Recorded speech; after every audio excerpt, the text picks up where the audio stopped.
I'm Sam Taggart with Can't Knock This, host of the first ever Door-to-Door Con, bringing professional collaboration to the direct selling and door-to-door industry.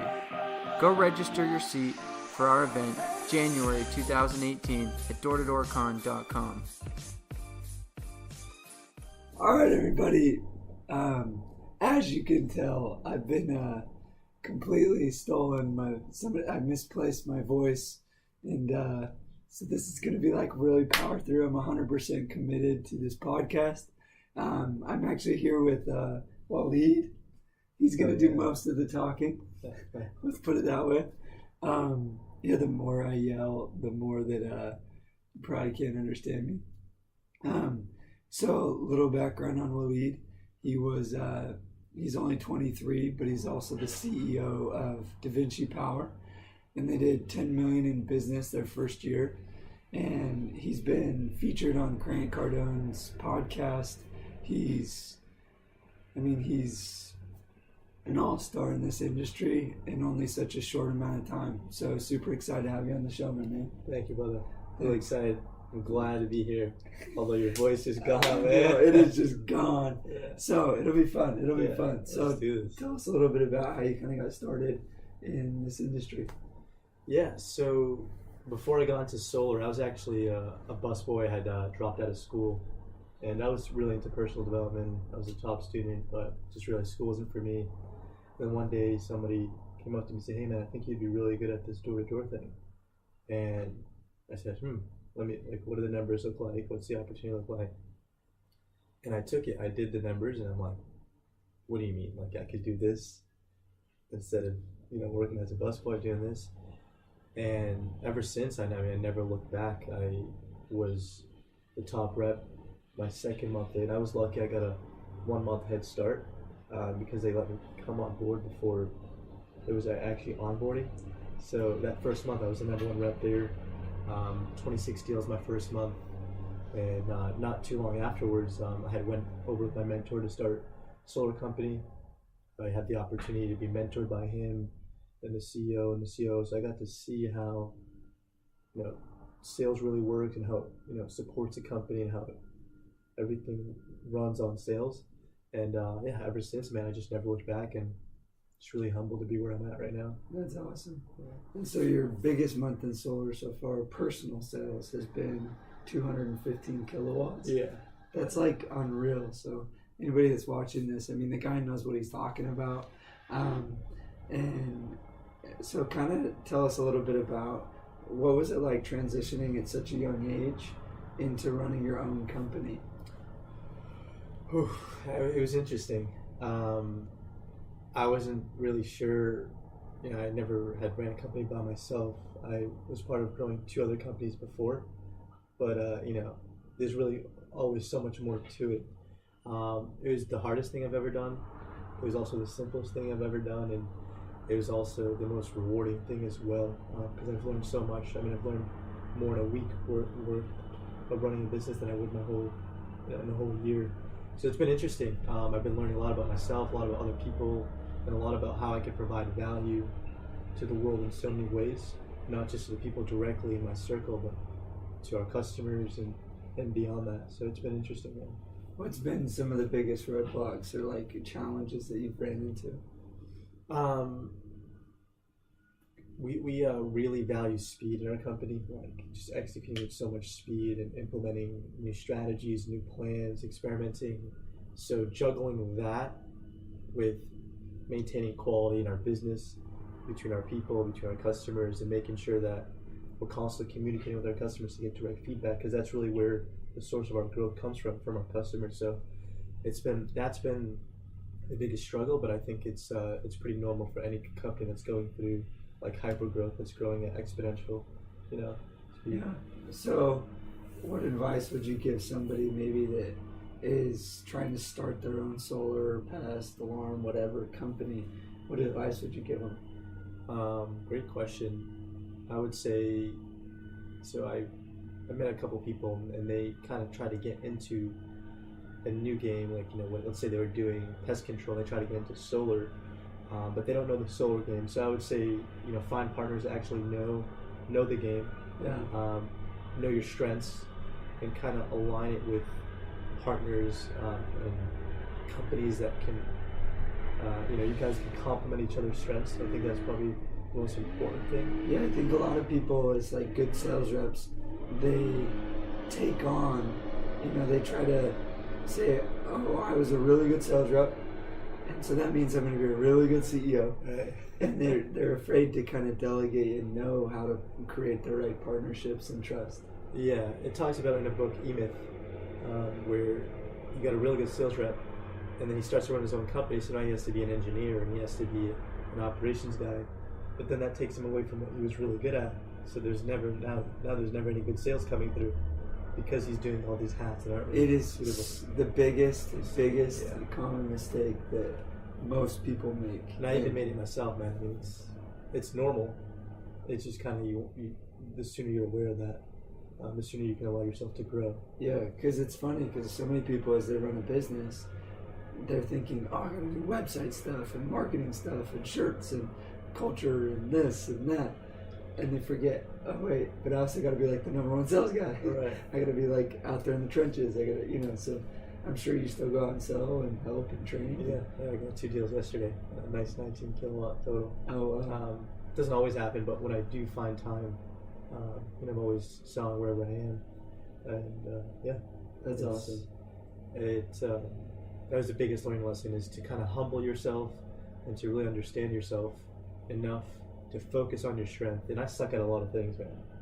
I really do. And we all do. And so finding partners that are way better than me at certain things and then creating the systems to make sure we all do the right things has been kind of our biggest source of success, I could say. Yeah, I think another thing that I have noticed about you, just kind of getting to know you and getting to know your team, is how much you invest in them. Like you've paid for the Grant Cardone University. You were the first to buy a big bulk order of 40 tickets or something like that. Yeah. To DoorDoorCon. Explain kind of your theory behind investing in your people and kind of the education of them, because I can tell that you put a lot of time and money into that. Yeah, I love my team, and you kind of see them as family, and I see the long game with them. When we recruit, we don't recruit just for people that can fulfill the role now. We recruit for what we call successors, which are people that can fulfill the role now, but they can grow into like that future role, that leader role or leader's role. And having said that, I want to work with these people forever, for as long as I can see. Yeah. And there's a great quote that comes to mind. It says, you want to do business with people that you want to do life with. So I want to invest in them because I know the value in education myself. I mean, the education system, I hear a lot of crap about it, but ultimately the education system takes normal people, regular people, and turns them into doctors, lawyers, like people that are actually producing. And in our company, it kind of stands in the core. We do Grant Cardone University every single day to make sure people are getting better. Any opportunity like Door-to-Door-Con is one of the greatest opportunities for us to train our people with like specific knowledge on sales and improving themselves that way. So without a doubt, that investment is way better than investing even in a new office or office supplies, because our people are our biggest resources, and we're all in the people's business. So yeah, and I feel like a lot of times, we kind of we run into a decision. Where do we put these dollars? Because we don't have so many dollars to place around. And I feel like the first and foremost question you should ask is like, where am I putting it towards my people? Because we're in a people are the new currency. I did a podcast yesterday and it was all about people are the new currency. Yeah. And it's like, if we can show love and growth and be the catalyst to somebody else's success, I mean, we really increase our influence. Mm-hmm. And so kind of along those lines, you're 23. Yeah. I mean, how many people out there are like, oh, I'm a CEO, I'm 23 years old, I'm bad egg. I'm sure you've dealt with a few confidence kind of scarcity mindset, I'm sure, along the journey, because I'm sure you manage people that are older than you, right? Yeah. How do How do you maintain confidence, poise, despite your age? Yeah. When people ask me for my age, I always say I'm somewhere between like 45 and like 22. So that's the first way I keep them guessing how old I really am. It's somewhere between the age of 22 and 45. Yeah. And the other way is like, I used to think age was really a thing, and I used to let it get to me subconsciously. But the sooner I just kind of like stop even acknowledging it, it just never came up. It was kind of a long time. It was a barrier that I was just putting on myself, but it was kind of like holding me back from really exerting my real influence, exerting the real power and certainty I have in myself. And once I kind of shattered that, I was able to really be myself, the real me. The person that really cares about people, that wants to actually make an impact. And as soon as that was shattered out, I've been attracting people 40 years old, 30 plus years old, and they want to work with us because they see the vision. So I think it was just a physical barrier I put on myself mentally. And then after I shattered that, it just doesn't exist. Yeah, it does not exist. Yeah. So what are some things you did to kind of help shatter that? Like, do you have any practices, or I don't know, like what shattered confidence? That's a great question. So one was like kind of learning more about myself first, which was I took personality tests, I took IQ tests, and I started doing a lot more personal development. And then number two was I actually started studying people that were my age and absolutely crushed it. Like Michael Dell, I read his full story. He was younger, way younger than me, and he started Dell, and we all know Dell. Oh, wow. Steve Jobs was when he was 19, I believe, he was worth $1 million. He was 20 years old. He's worth $1 million. 21, he's worth 10 million. At 22, he's worth 100 million. Wow. Mark Zuckerberg. So the more I read about these people, the more it increased my confidence. I'm like, wait a minute. No, there's age no limitation. Yeah. What are some other things that we limit ourselves? We have age, race. Yeah. I think like even your height, your looks. All that doesn't really exist. We just kind of put these barriers on our own minds. Yeah, and I think that's an important thing because, I've had people. I'm damn good looking, obviously. So that's why we're in front of the camera, man. It's not one of my issues. No, but at the end of the day, like I've had a lot of people say that. They're like, "Oh, you sell more because you're better looking than me," and I'm like, that's really? Exactly why they don't sell more. Yeah, and it's something, or hey, you sell more because of your baby face, or you sell more, and it almost is like, whoa, what is that? How is that showing up in your life? Right. Like you're literally living your life, saying you're not gonna break through your own shit just so that you can fail and justify why somebody's doing great, and make yourself feel good. Yeah. Then it sounds like they justified themselves why they're not performing. Yeah. I'm not performing because I'm not good looking. It's like they're trying to cope with it. So I think to kind of wrap up this confidence thing, I have one more question. If somebody were out there that maybe had a shot to their confidence, because there's probably times where we all we're on a high train, and then all of a sudden it's like someone just like pushes us down, and either a sale or a customer or a manager or whatever. What's something we can do to kind of raise that back up and get back on the wagon of like, I'm a bad A, I've got confidence? That's a great question. Hearing that, I was just kind of thinking back to when I was like in high school, but I didn't have such a high confidence level. As you know, I'm losing in confidence right now.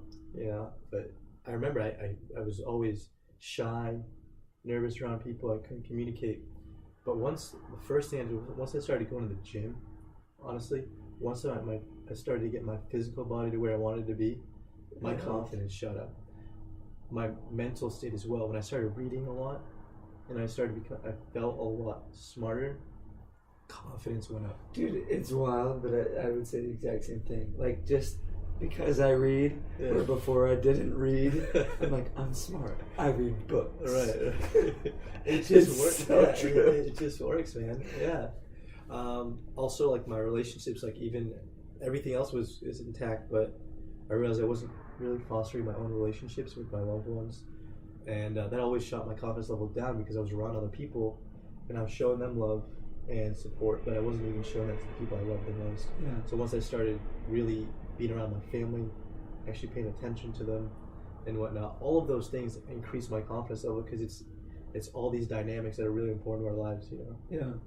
So let's kind of shift like another aspect of mindset, which would be our focus. So, you know, we talked about confidence as a CEO. There's so many things going on. I'm sure you've got installers and CRM issues and proposal issues and rep issues and this and that. Like, how do you balance and stay focused on really what you're trying to accomplish? Yeah. Number one is clarity. So I can give, I guess, some actionable stuff. I plan out my whole week ahead of time. So Sundays I take the day to plan out my entire week by the minutes. First off, how do you even stay focused to take your Sunday to actually plan out? Because most people are like, oh, I'm going to go to the beach or I'm going to go do this. Right. But it's like, how do you, I mean, so that might not be a dumb question, you just do it. But like, that's the first step is like even being focused enough to take the time on a Sunday to plan out your week. Right. So the clarity part, I think, how do I maintain that clarity of what I want to do? Is by asking myself kind of the right questions. I remember when I was like not doing everything I wanted to do, I just took out pen and paper and I wrote down all my goals. What is it that I really want? What's important to me? What's not important to me? And that started giving me a little more clarity. Then I started to look at what I was doing every week. Like I actually took a real look at my results, and I wasn't really happy with some of the stuff. So that's when it kind of led me to now starting to plan out my days down to, hopefully this is answering your question, down to the minutes. Like I don't try to schedule just my hours. Like I'm literally, there's calls overlapping calls, meetings overlapping meetings, and I find a couple of minutes, I call my mom real quick, even if it's for 2 minutes. After that, I'll send some emails. Like I'm talking about every minute. That's the kind of focus game I'm playing. But it all started with, okay, I need to be able to control my week for me to be able to be focused. Because if I don't do that, Monday will come and I won't be able to be focused because I don't have a system in place. So Sunday I'll plan out my whole week. Yeah, because sometimes we feel like we need to accomplish everything in one day. But knowing that it's like, no, I do that on Thursdays. You're okay on Mondays, really focusing on the things that you do on Monday. Right. Versus like trying to get all the stuff you're going to do on Thursday done all on Monday. And then what happens is it's called stimulus bound. And so what happens is we get bombarded with so many things and we shut down and we end up not doing anything. Right. Exactly. Right. So the phrase comes from back in World War II. You'd have a bunch of army guys going out into battle, and then they're like, where do we run? Where do we shoot? What do we do? And then they like curl up and cover their penis in fetal position. Just like curl up. Yeah, I mean, that's like what it comes from. And so when we don't know what to just focus on, and so what they'd have to train the soldiers on would just be like, you focus on one guy and shoot that one guy. Or you focus on just walking forward in this direction, not like kind of just go. Which way do I go? And then you just shut down, right? Yeah. And so I think a lot of times, I mean, that's a good concept, is just knowing, here's the plan, stick to the plan, and execute the plan. And Yeah. So I'll dive even deeper to that. So plan out the week. The night before, I always look at what I'm doing, and the night of, I just assess it one more time. And then as I'm going, I'm studying my schedule. But I have, like, let's say on Mondays I have about like 12 calls I do, meetings reoccurring, and unfortunately that doesn't give me time to work on projects and whatnot. So what I'll do is focus on 1 or 2 big projects for that day only. That's it. And then Tuesday, 1 or 2 big projects. So that allows me to do like 365 big projects a year, And I'm sure, as you know, if you can focus on one big thing for that day, you'll be able to get it done with quality, you know, and speed. So that's another trick that I've used to really, because we all have limited focus throughout our day. It allows me to focus on the most important thing for my day and That's get it huge. done better. Yeah, That's huge. So what about purpose? So, as you obviously you gotta have some big visions to go be the next Mark Zuckerberg. I appreciate that. But like, you know what I mean? At such a young age to run a company that's a 7, 8 figure company. I mean, that's big. What's your purpose? Like, how do you find purpose? Because I think a lot of people struggle at really seeing a bigger purpose, and they're like, "Oh, I'm a door-to-door rep. I just kind of doing this through school or doing this through whatever." And like, how do you formulate a purpose, and what's your purpose? Yeah, wow, good question. I think I'm lucky. I found a purpose pretty early on because I'm the oldest of 5 kids and not really a great financial background growing up. Grew up in the projects and first generation child. So my purpose, I immediately realized that my dad brought us here. My duty is now to actually build something sustainable for my family and future family. That's awesome. Yeah, thank you, bro. So I kind of was lucky to realize that early on, but it really started with, I love this saying, questions are the answer, where I was just asking myself questions. I know Steve Jobs used to ask himself every day, if today were your last day, would you do what you're about to do today? And whenever for consistent days he would answer no, he realized he needed to change something. So going back to sales, I think salespeople don't make the most important sale early on, which is themselves. They don't sell themselves and then they go and try to sell other people. It doesn't work that way. You really just kind of got to sit down and, why do you want to do this? Why your product? Why your company? And that'll help you kind of get clarity on your purpose. And for me, the bigger purpose is I've seen what solar has done, specifically to the world, and how much of a need we are, because there's an energy crisis going on. And solar is just a product right now that works and is sustainable and bankable. And so for me, I was able to align my own purpose with the purpose of solar that can make an impact on such a grand level, because every human being needs electricity. Yeah. And the way we've been using it is outdated. So for me, I found an alignment. So I think just really finding your own purpose, and most people deep down already know it. They just don't really put it on paper and like. They never can really like create an alignment with it, as they have the world pulling them in so many different ways that it distracts them from like, okay, what do I really want? Mm-hmm. And then keeping it at the core of your decision making is huge, because then you won't make decisions that are not aligned with your values. Yeah. So what about have you ever had like a shift in purpose? Like obviously, or like has your purpose molded into something different? Like maybe when you first started, you had your #1 rep at Solar City for a couple months in a row. I mean, that's crazy. But like, was it the same as it is today, or has it changed over the years? Yeah, it's changed. I was first chasing money, and I got it. But I also lost it not too long afterwards, and it didn't fulfill me. And then afterwards, I chased being a leader and having, power, right, influence, and that didn't please me. And then I chased, love, and that didn't please me by itself. And it kind of was all encompassing. I realized that God needed to be there for me to be really be myself. And we have all our own beliefs, so it's changed. It's become more powerful for me, and it's become more like, it just pulls me now, because I'm always making sure that I'm aligned with it. And it'll probably change, but right at this moment, I think it's the strongest it's ever been. And it's again by asking myself these questions and looking at myself straight in the face, like, what are you actually doing? I could be running a company. We're a 40-person company right now, giving everybody attention, helping them all build. But then I forget about my mom, who's across the world right now, and I won't feel fulfilled. So for me, like, just making sure I put that in my priorities, call my mom every single day, as small as it seems, and that keeps my purpose and my fire alive. That's cool. And it's powerful because I think a lot of people don't realize that as you grow and you expand, your purpose should narrow.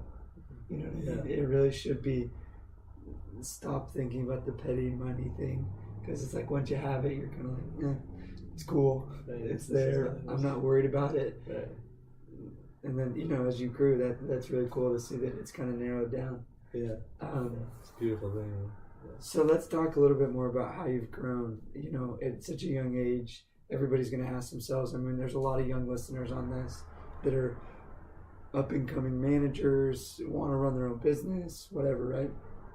And I think you've obviously done something really right to recruit and influence, you know, the masses. So first off, I need to point out something, because I will have to admit, I didn't want to recruit college kids to solar. I thought it was stupid, right? I didn't want to recruit this young audience, because I feel like, oh, it's just wasting my time and their time, because they're just going to do it part-time or whatever.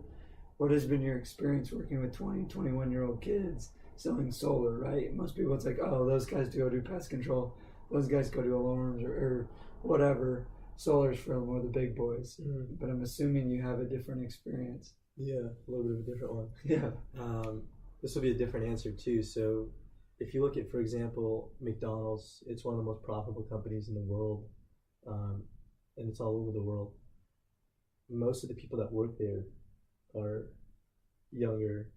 They're in their teens, they're in their 20s, right? Mm-hmm.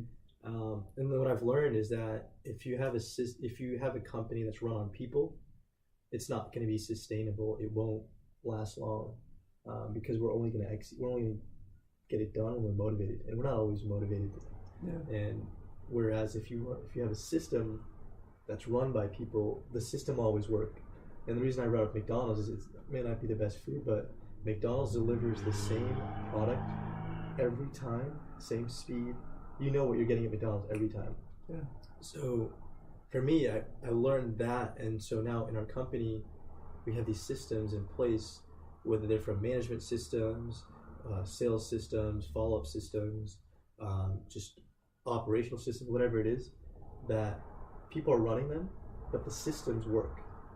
It's not just the people. That way we can plug in somebody that's even 17 years old, not that we do, but they'll be able to work the system instead of just a 17-year-old trying to run it. So that's been my experience. If you have the right systems in place, anybody can do it. And it kind of helped that I'm a millennial myself, and I was able to kind of create systems that millennials will feel like they're motivated, they feel like they're making an impact. And a cool fun fact is millennials make up a majority of the US population right now. So if we don't find a way to motivate them, to put them in a place where they feel like they're winning and growing, then we're going to ultimately lose. You know? 100%. So kind of finish this out because we don't have a ton of time.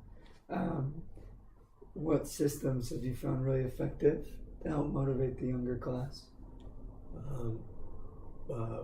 Because there's many systems. Yeah, so like let's just take motivating them to go sell and produce, you know, at high levels. Yeah, so for example, we have in place right now, we have multiple communication channels. We have one for stats, one for just communication, one for operations. And on the stats channel, every single day, all of our reps post their daily goals. So they're going to talk to this many people, work this many hours, get this many appointments, this many sales, this many installs every day. Okay. And what's your sales channel? What's the technology you use? We use Slack. Slack, okay. Yeah, we used to use WhatsApp. We use Slack for multiple reasons because it integrates with all the other CRMs. Okay. So then nobody wants to put a number and not achieve it. So then at the end of the day, they put their results. And obviously we look at those results, and the management, and including myself, will reach out to the rep and say, hey, what's going on? Then we're not relying on, just a word or whatever. It's driven by numbers. And at the end of the day as well, I get a report every night that has stats and then reflection from every representative. Reflection on their numbers. Okay, so they're saying, well, I noticed that I justified this, and I really wasn't working hard here. Mm-hmm. That's cool. And then so I'm able to read how everybody's day went. For example, that's one thing. The other thing is the training we do every day. So they're required to do 3 segments of training on Cardone University, and what that does is it gives them specific knowledge on sales, follow-up, whatever it is they're working on. Yeah. And so those 2 things on a daily basis, we've monitored the numbers and they go up. Also competitions, huge thing. Between our representatives, between our coasts and whatnot. These are just kind of examples of systems that just work, So how do you manage, let's say rep is like not posting his goals or not posting his reflection? How do you correct that and make sure that everybody's doing that? We've never had a problem with it because we explain why we do it and they see why. There's maybe some hesitancy in the beginning, but they respect the management enough where they do, and if they don't, then they just don't belong in the company if they don't respect why we're rolling the system out. And again, there's always some like hesitancy in the beginning. After a couple days, they see the importance of it, and they themselves give us feedback because we also get feedback when we do one-on-ones. They're like, oh, why don't we do this and try it a little bit this way? Like, great idea. Has this been working? Yeah. What should we do more of, less of as a company? What do you think sucks about us? These kind of questions we do on a weekly basis. So then we're building systems that can support our team and not just systems that we think hypothetically might work. So how often do you guys actually meet in person or have phone calls? Because I did a training, if you're listening or watching this, where I noticed you guys had really powerful conference calls and really a lot of culture around it, and it was fun being part of that. But thanks for doing that. No, you're good. Actually crushed it. But like, what's kind of the structure behind your meeting? Like, how often you meet? How often you have calls on top of those other systems? We have daily meetings, 8 a.m. meetings, where we go around and talk about our wins as a company. These are different like teams, right? Our management team has their own 8 a.m. Cal has their own 8 a.m. And they talk about their wins. Everybody goes around as engaged. What wins you got from the previous day, and there's also role play involved. Yeah, we do 1 or 2 role plays every single day that everybody hears, and then these are all under 15 minutes every day. Just here's the agenda, boom, we bang it out, and it's the same thing every day. Obviously, we change it up a little bit. So daily, in terms of office meetings, and then company-wide, we do about there's over like probably 10 meetings we have as a company, but where the reps and all involved are probably 4. So we have a coast-to-coast one, all of our updates, information, new stuff. How long is that one? Probably somewhere between 45 minutes tops. Okay. Yeah. And then we also have an operation call, which is specific to moving jobs to install, which jobs are missing what. Missing this. We're forgetting this. We're lacking in getting a utility bill. Right. Stuff like Here's that. how we prove it. And all. How long is that one? That probably takes about 30 minutes. And every week? Every week. Everyone's on it from coast to coast? Twice a week. Yeah. Okay, wow. So that's Tuesdays and Fridays. Okay. And that's because at the end of the day, our reps and our company gets paid by getting jobs to install. Exactly. So if we don't focus on it, we're not going to get it. Cool. And then we have our division meetings on Wednesdays. So we have a business development division, community development division, which is focused on like community development activities.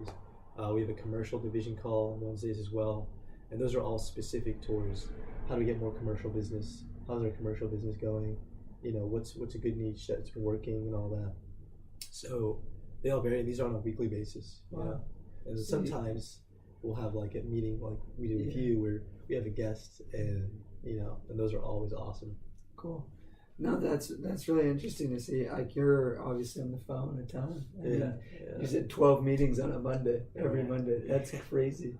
How often are you spending like a one-on-one interview, or your manager spending a one-on-one interview? Yeah, I do them every day. I had 2 yesterday. I have 2 today, I believe, or I think 1 today. And I'm just making sure I'm every day, like I have a list of all the people in our company, and I look at that list every day, and I see which ones I've talked to most recently. And then I'll just, if I haven't talked to them recently, I'll just give them a call and say, hey, how you doing? Check up on them. And then obviously it always ends up talking about business. So do that. Man, you make me feel like I'm slacking. Oh, none of my guys are watching this. Yeah. But I do slack myself. I do sometimes not communicate, but I always act like there's like a sense of urgency and crisis. Yeah, it's because like, hey, what's going on, man? Yeah. Oh. It's like, no, but there's a but like literally, because you could lose your reps any day. So if you're not there real time, getting their feedback, seeing what's working, what's not, I can't deliver as a leader. And so I do one-on-ones myself, but our managers also do them themselves. Yeah, that's powerful.